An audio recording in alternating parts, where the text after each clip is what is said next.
Bonjour tout le monde, j'avais le goût aujourd'hui d'être avec vous et de partager quelques informations que j'ai reçues cette nuit.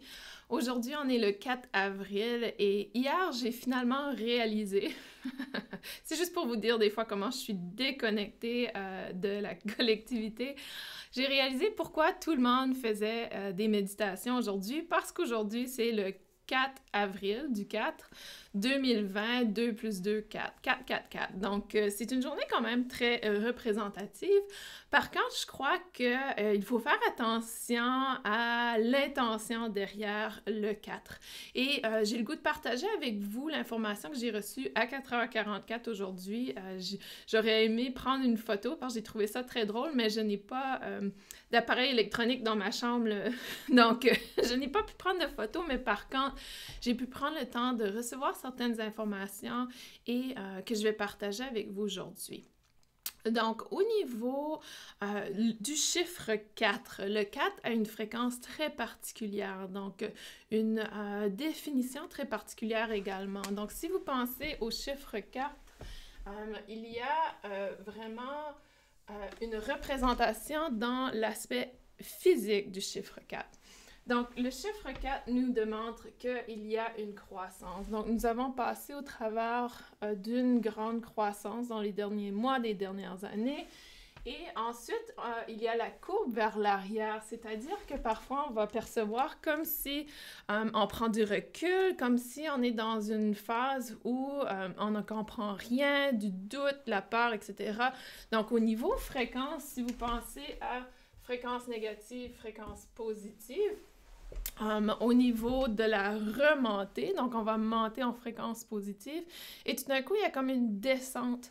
Et c'est un peu ce qu'on vit en ce moment. Il y a comme une descente au niveau énergétique, et par la suite, il y a un mouvement vers l'avant. Et le mouvement vers l'avant, c'est dans une direction complètement différente. Mais lorsque vous regardez le chiffre 4, l'important, c'est le point ici, où on se trouve en parfait équilibre. Et c'est ce qu'on cherche souvent, d'être en parfait équilibre entre le positif et le négatif. Il y a une personne que j'adore énormément, que j'ai débuté à écouter, Mathias De Stefano, qui nous dit que lorsque on poursuit quelque chose, on poursuit le positif ou on poursuit le négatif, on est en déséquilibre. Donc, il faut reconnaître les deux aspects en soi, le positif et le négatif.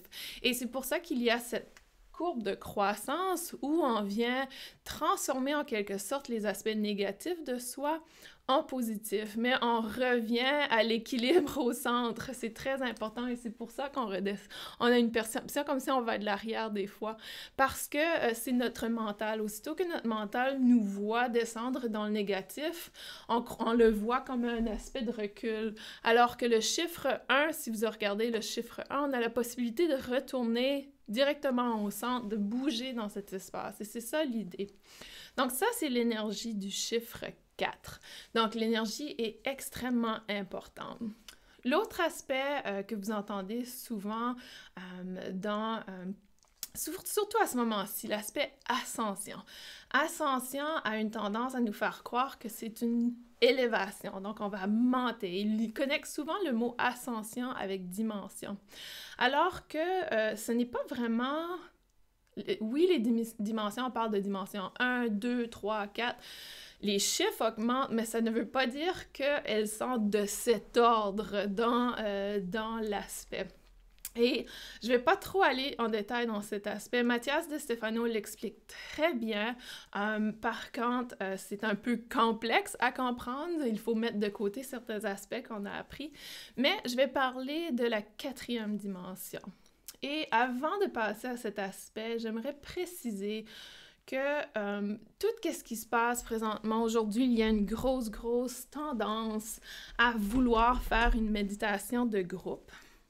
Et j'avais énormément de difficulté à comprendre pourquoi je n'étais pas en alignement avec cet aspect. Et il y a des gens qui sont allés vraiment dans l'aspect négatif, donc sont allés dire que je veux pas être attaché à des énergies négatives, n'importe qui peut assister à ça, etc. D'autres personnes ont été dans le positif extrême, je veux contribuer, je veux aider, envoyer l'amour à tous, etc. Alors que l'idée aujourd'hui, c'est de trouver l'équilibre. Et Ce que l'on vit en ce moment dans notre société est définitivement la Terre qui essaie de nous dire il faut retrouver un équilibre.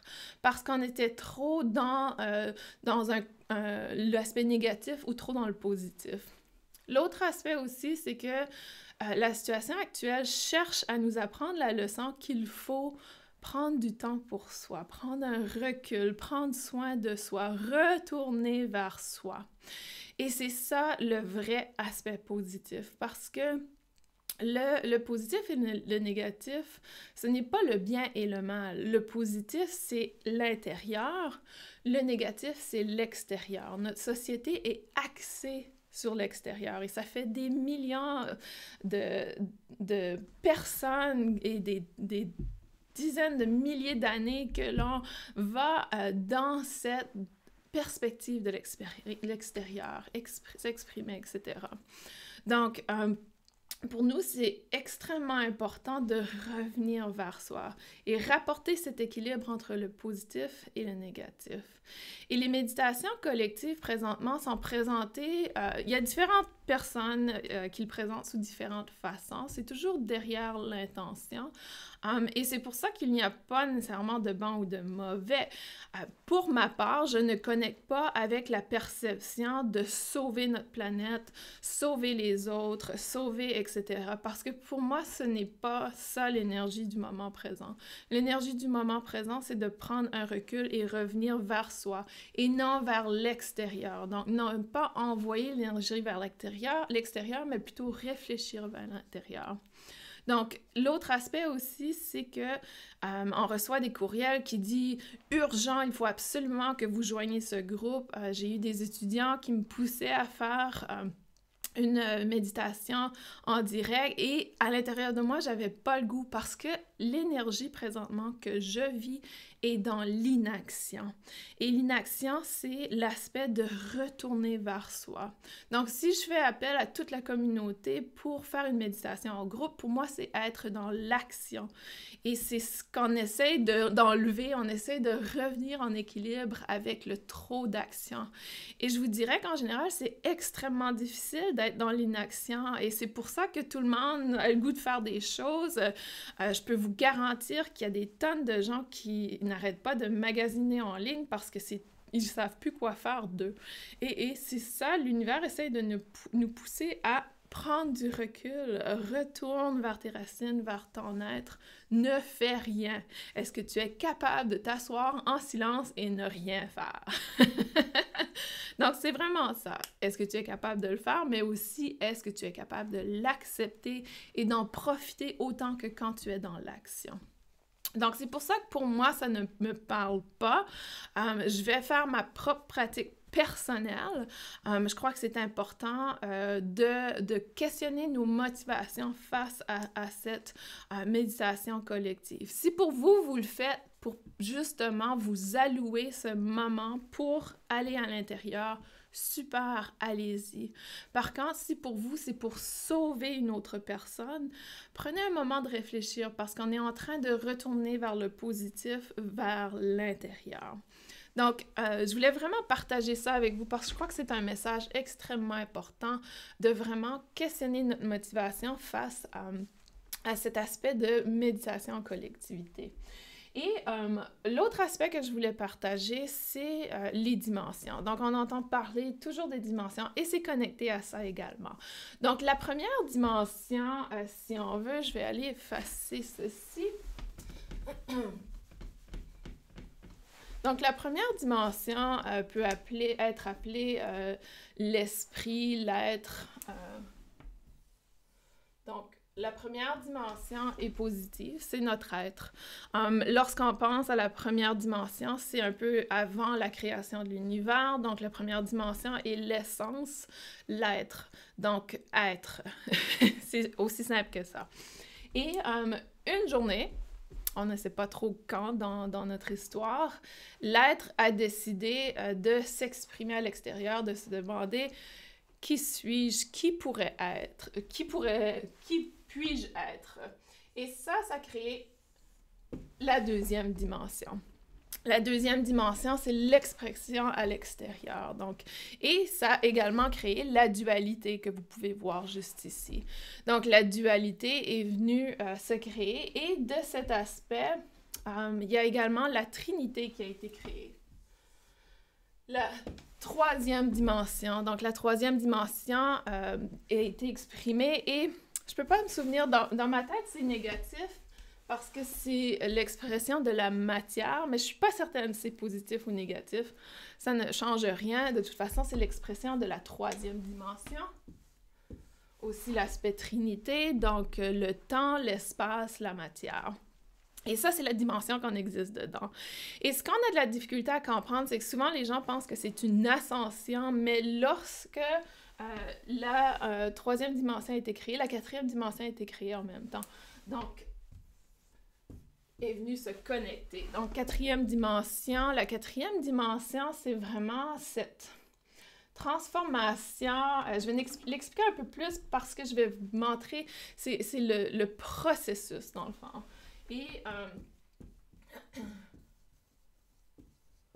donc, processus, et en haut, c'est notre troisième dimension, où est le temps, l'espace, la matière. La quatrième dimension, c'est l'aspect processus, c'est de reconnaître que la vie est un processus, de reconnaître que c'est un cycle. Si vous pensez aux 16 ans, si vous regardez la nature, donc croissance, et le processus a 4 étapes. Et ces 4 étapes, il y a la première étape est l'expression.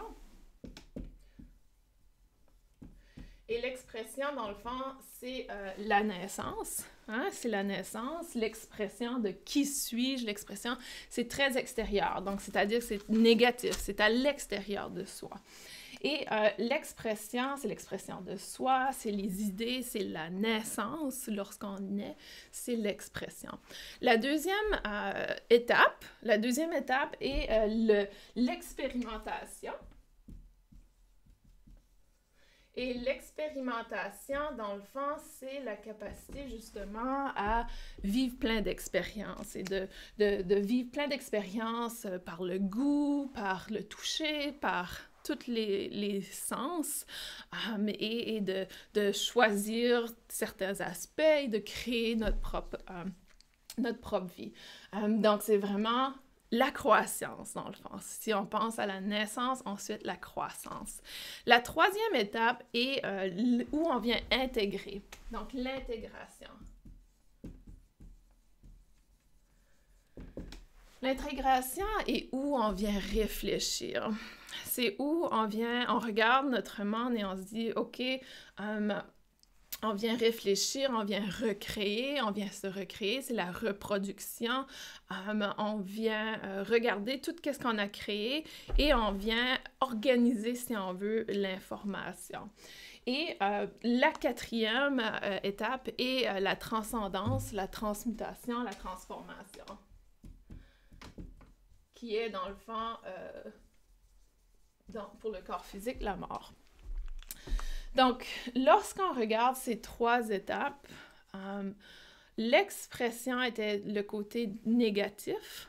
Ensuite, on vient équilibrer avec l'expérience, l'expérimentation. La 3e dimension est le côté positif, un retour vers soi. Et c'est là qu'on se dirige présentement dans notre société en termes de cycle. On est dans l'intégration. Et Mathias De Stefano l'explique tellement bien. Il dit... L'expression, c'est comme si tu es un enfant et tu prends, et je parlais des blocs Lego justement la semaine dernière dans une autre vidéo, tu prends tous tes blocs Lego et tu l'étales par terre et tu regardes et tu commences à regarder qu'est-ce que tu as, qu'est-ce qui se passe, et là, tu expérimentes, tu mets toutes les couleurs ensemble, tu commences à regarder tout ce qu'il y a sur le plancher et tu expérimentes, tu touches, tu regardes les couleurs, etc. Alors que l'intégration, c'est lorsque la maman arrive et dit « Ouf, t'as fait tout un un mess dans la maison, c'est le temps de t'organiser. Donc, il faut que tu organises. Et c'est ce qui se passe présentement sur Terre. Donc, on a un dégât complet et la Terre, qui est notre mère, nous dit « Ah, c'est le temps que vous vous organisez. » Donc, regardez et allez répondre aux questions de pourquoi. Pourquoi c'est comme ça aujourd'hui? Questionnez-vous. Et lorsqu'on passe à la 4e étape, la transcendance, c'est lorsqu'on a réussi à répondre à toutes nos questions. Et c'est pour ça que c'est la mort, c'est-à-dire qu'on a réussi à tout répondre à nos questions, au pourquoi, et finalement, on réussit à voir le portrait au complet. Donc, c'est comme si on venait de finalement compléter notre casse-tête. Vous savez, quand on fait un casse-tête, je sais pas, moi j'adore faire les casse-têtes, mais on a notre boîte, on rouvre notre boîte et on place tous les morceaux. Ça, c'est l'expression. Et on regarde et on observe et on vient regarder. Souvent, les gens, au départ, vont venir faire le contour. Donc, on vient regarder qu'est-ce qui est nos morceaux, l'expérimentation.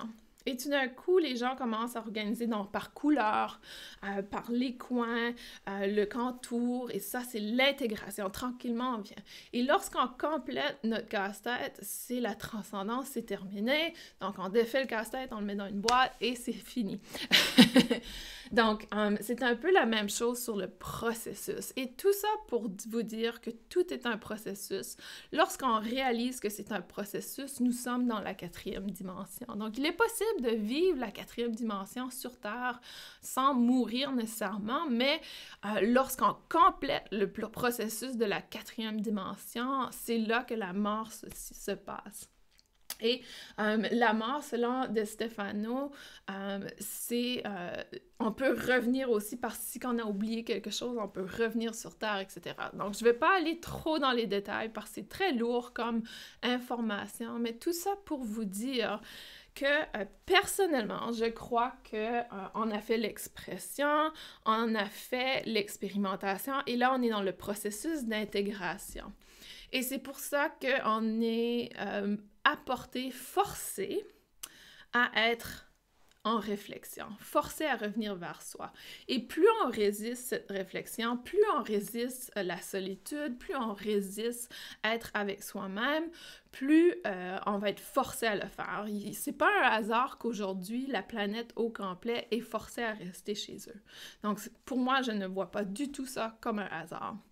Et on le savait que ça allait arriver parce qu'on ne fait pas notre travail personnel. Donc, encore une fois, si vous choisissez de participer à des méditations collectives, assurez-vous que ce sont pour les bonnes raisons, de faire votre travail personnel parce que nous sommes dans l'intégration. Il y a des gens qui ne le feront pas et ça, il n'y a aucun problème. C'est un processus. On ne passe pas au travers du processus en même temps. On ne peut pas. Chacun a son propre contrat sur Terre et sa propre évolution. Donc, le processus comme tel, lorsqu'on complète vraiment le processus de la 4e dimension, c'est là qu'on ne revient plus nécessairement sur Terre. Venir sur Terre, dans le fond, c'est la 2e étape, c'est l'expérimentation. On vient ici pour vivre. On vient ici pour essayer des choses. Et c'est pour ça qu'il ne faudrait pas percevoir le positif et le négatif comme le bien et le mal. Parce que ce n'est pas le bien et le mal, c'est tout simplement des expériences. Et c'est ce que tu fais avec l'expérience qui va complètement changer ta perspective et aussi te permettre de grandir, comme le chiffre 4.